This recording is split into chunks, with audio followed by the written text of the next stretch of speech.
And next, I would like to call on Lori O'Neill, the records clerk for the police department. Lori?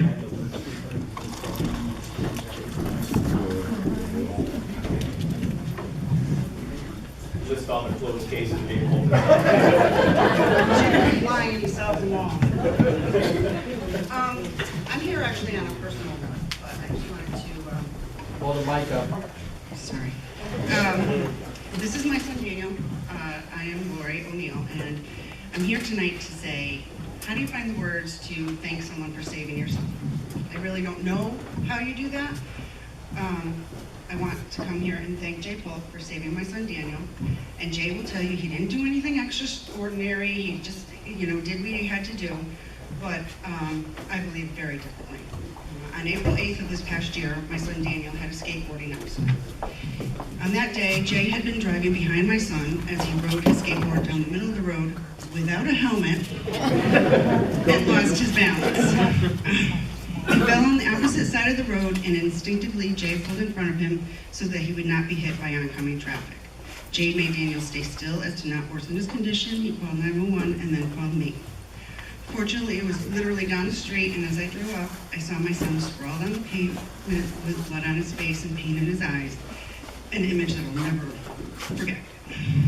Daniel was transferred to Connecticut Children's Hospital, at which point they determined he had a brain bleed, a skull fracture, and a concussion.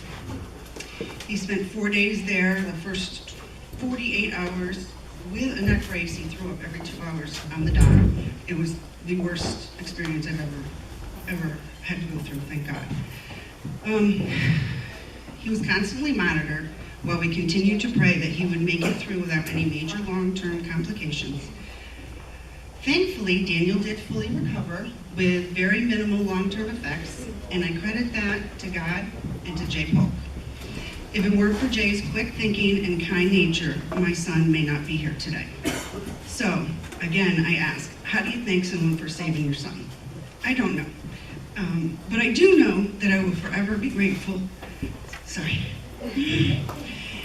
I will forever be grateful to God for putting Jay Polke in the vehicle behind my son. I thank God for being with Jay as he promptly contacted EMS to get my son help, and also that he was there to comfort him until I could be there. Until now, April 8th was just another day of the year.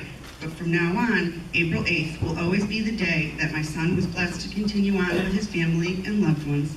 It will forever be a day that I am thankful for, and it will always be one of the most important days of my life. Jay, thank you does not come close to expressing the feelings that I have when I think about that day. I pray that you know how grateful I am for your help and for saving Daniel. So, Jay, being named Man of the Year is completely appropriate as far as I'm concerned.